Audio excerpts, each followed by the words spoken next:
وضو۔ بسم اللہ الرحمن الرحیم۔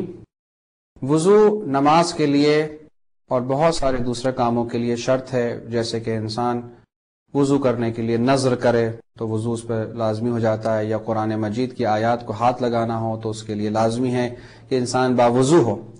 جس طرح سے نماز پروردگار عالم کے لیے انسان پڑھتا ہے خالصتاً اور صرف اس کی خوشنودی اور اس کی رضائیت حاصل کرنے کے لیے پڑھتا ہے، اسی طرح سے وضو بھی صرف اور صرف پروردگار عالم کی خوشنودی حاصل کرنے کے لیے انسان کو کرنا چاہیے۔ اس وضو میں بہت سارے مستحبات ہیں جو تفسیری کتب میں موجود ہیں، دعائیں ہیں جو انسان کو حتیٰ جب پانی کو دیکھے تو اس کے لیے دعا ہے، ہاتھ میں پانی لے اس کے لیے دعا ہے، مختلف دعائیں ہیں، تفصیل سے اسے پڑھا جائے۔ لیکن جو عملی طور کے اوپر مستحبات جسے ہم عام طریقے سے انجام دے سکتے ہیں، اس میں کوئی زیادہ زحمت بھی موجود نہیں ہے، اس میں سب سے پہلے چیز ہے کہ انسان اپنے ہاتھوں کو 3 دفعہ پانی سے دھوئے اپنی کلائی تک، اور اس کے بعد 3 دفعہ جو ہے وہ اپنے منہ میں کلی کرے پانی ڈال کر، اور 3 دفعہ ناک میں پانی ڈالے۔ استنشاق کرنا ہے کہ پانی کو اوپر ناک میں کھینچنا ہے اور اس کے بعد اسے نکالنا ہے، اسے کہتے ہیں استنشاق کرنا، پانی کو کھینچنا۔ البتہ ہم عام طور پہ صرف پانی کو صرف ناک میں ڈالتے ہیں، اگرچہ کہ صحیح مستحب عمل یہ ہے کہ ناک میں ڈال کے اسے تھوڑا سا کھینچنا ہوتا ہے، یہ مستحب عمل ہے۔ اور اس کے بعد جب واجب عمل ہمارا سب سے پہلا شروع ہوتا ہے وہ کہ چہرے پر پانی ڈالا جائے۔ کہاں سے پانی ڈالا جائے؟ کہ جہاں سے بال اگتے ہیں، اب چاہے وہ بال ہوں موجود یا موجود نہ ہو، کسی کے بال زیادہ ہوں یا کم ہوں، ہر صورت میں جہاں سے عام طور پر لوگوں کے بال اگتے ہیں وہاں سے ہمیں چہرے کو دھونا ہوگا، اور چہرہ جو ہے اوپر سے نیچے کی طرف دھویا جائے گا، نیچے سے اوپر کی طرف نہیں جائیں گے۔ چہرے کو جہاں سے بال اگتے ہیں وہاں سے تھوڑی تک جو ہے وہ دھونا ہوتا ہے، اور دائیں اور بائیں سے جہاں سے کان کلمے ہیں اور یا کان کی جہاں پہ ہڈی ہے اس طرف سے انسان کو دھونا ہوتا ہے۔ اب انسان نیت کر کے جب چہرے پانی ڈالتا ہے، 1 دفعہ ڈالے 2 دفعہ ڈالے، نیت اگر اس کی 1 ہی دفعہ کی ہے تو وہ 1 دفعہ ہی گنا جائے گا، اور اس کے بعد صحیح طرح سے وضو کیا جائے کہ چہرے پہ کوئی جگہ باقی نہ رہے۔ اگر چہرے پر داڑھی ہے اور اس طرح سے داڑھی ہے کہ اندر سے کھال نظر آتی ہے تو پانی اندر تک پہنچنا چاہیے، لیکن اگر داڑھی گھنی ہے اور اندر کی کھال نظر نہیں آتی تو صرف اوپر سے ہی اگر اس کو دھو لیا جائے، اسے گیلا ہو جائے وضو سے تو وہ کافی ہے۔ اس کے بعد جو ہے ہم بائیں سے جو ہے دائیں ہاتھ پر ہم ڈالیں گے۔ مردوں کے لیے مستحب ہے کہ کونی سے پانی ڈالا جائے، اور خواتین کے لیے ہے کہ سامنے سے جو ہے وہ پانی کو ڈالا جائے، اور اس کو بھی اوپر سے نیچے کی طرف ہم لے کر آئیں گے۔ کوئی جگہ بھی خشک نہیں رہنی چاہیے، اور اگر کسی جگہ پر رکاوٹ موجود ہے کسی چیز کی، مثال کے طور پر کوئی گریس لگی ہوئی ہے یا کوئی تیل لگا ہوا ہے کہ جو پانی پہنچنے سے روکتا ہے، تو اس کو ہمیں پہلے ہٹانا ہوگا اور اس کے بعد وضو کیا جائے گا۔ حتیٰ یہ جو انگلیوں کے درمیان کی جگہ ہے ادھر بھی پانی پہنچنا چاہیے، اور اس کے بعد پھر داہنے ہاتھ سے ہم بائیں ہاتھ پہ ڈالیں گے۔ اگر مرد ہے تو پھر کونی کی طرف سے ڈالے گا، اور خاتون ہے تو سامنے کی طرف سے۔ البتہ یہ مستحب عمل ہے، یعنی اگر خاتون بھی اگر پیچھے سے ڈالے پانی اور مرد بھی اگر آگے سے دھوتا ہے تو اس میں کوئی حرج نہیں ہے، لیکن مستحب وہ عمل ہے جو ہم نے آپ کے سامنے بیان کیا۔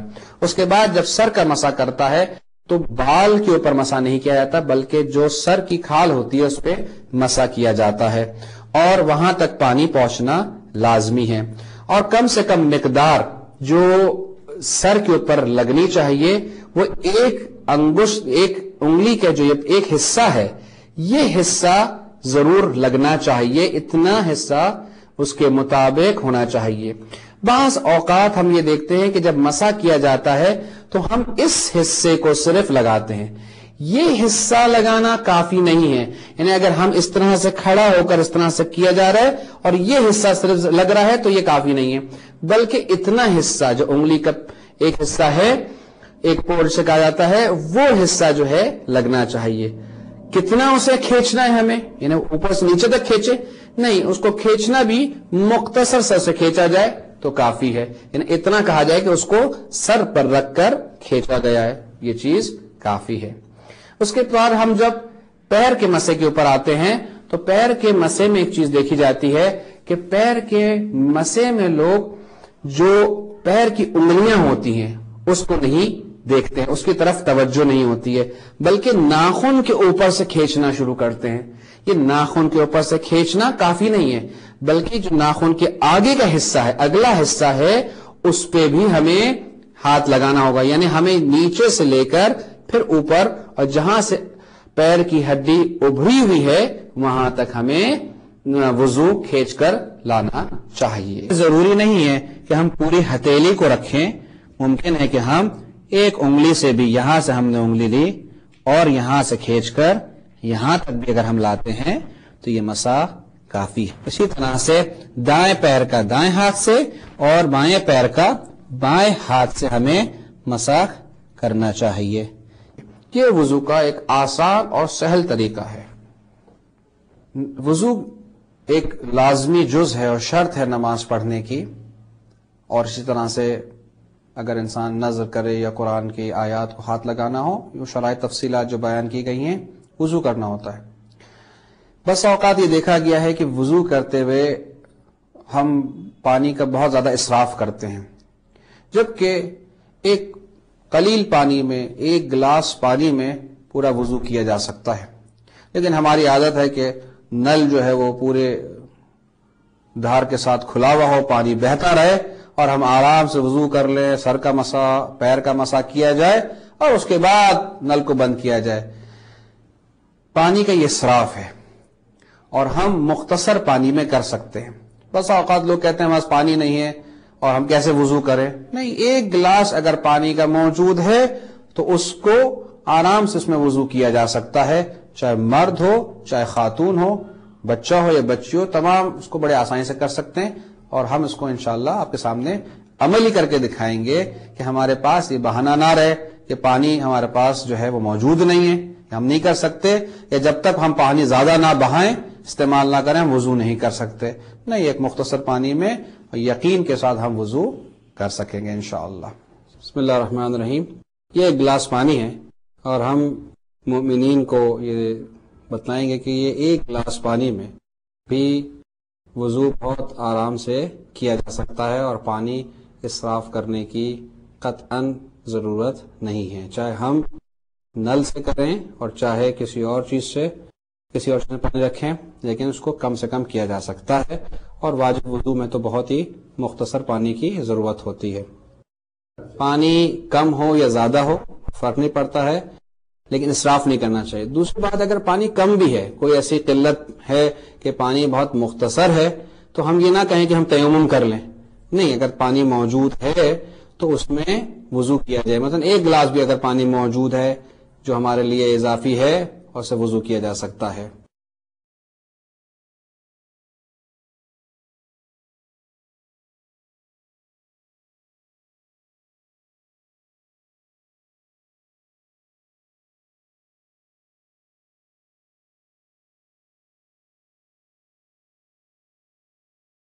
یہ چہرے کا واجب وضو ہو گیا جو ایک دفعہ ہمیں کرنا ہے. اس کے بعد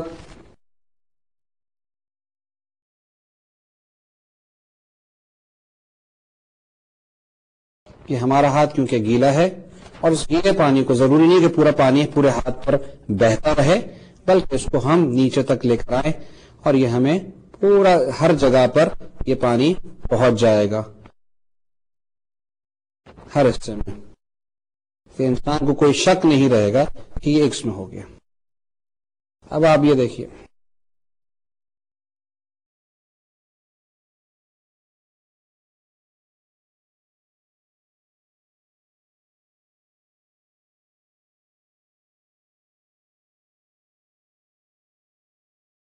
انگلیوں کے تمام حصوں پہ اور انگلیوں کے درمیان یہ ہم نے وضو کر لیا. اس کے بعد یہ مسا سر کا اور اس کے بعد ہم پیر کا مسح آپ کے سامنے.